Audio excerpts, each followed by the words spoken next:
Hello again, story friends. Are you ready for another wonderful Jataka Tale? Today, we're going to meet a very special donkey who loves to sing. But sometimes, what sounds good to us might not sound so good to everyone else.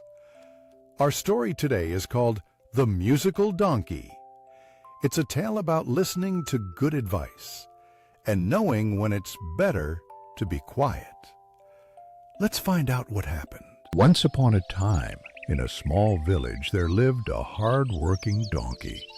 Every day, he carried heavy loads for his master, and every night, he looked forward to a special treat. His best friend was a clever jackal, and together, they had a secret. When the moon was high, they would sneak into a nearby cucumber field. Oh, how they loved those juicy cucumbers. They would munch and crunch until their tummies were wonderfully full.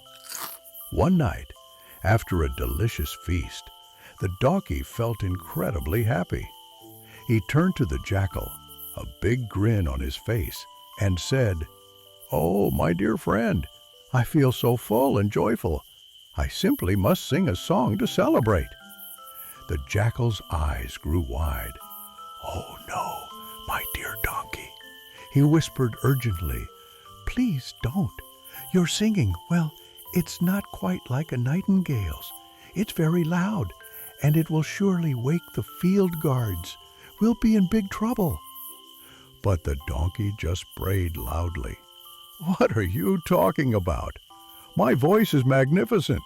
I have the most beautiful singing voice in the whole forest. You're just jealous." He refused to listen to his wise friend.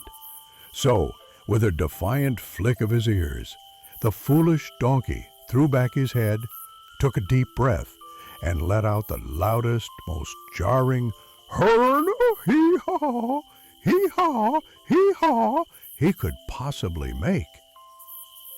Just as the jackal had warned, in a flash, the angry field guards came running, carrying big, heavy sticks.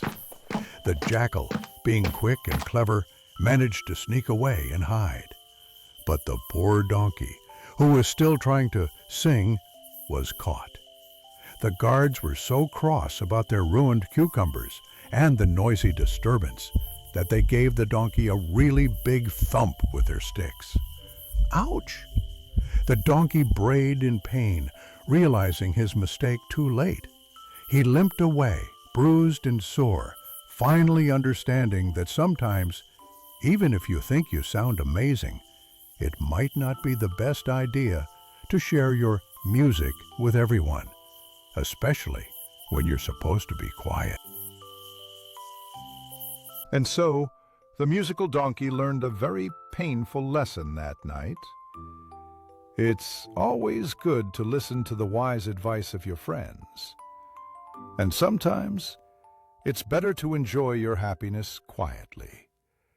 Especially if your singing sounds more like a, well, like a donkey. What do you think the donkey should have done? Tell us in the comments. And make sure to join us next time for another wonderful Jataka Tale. Bye-bye.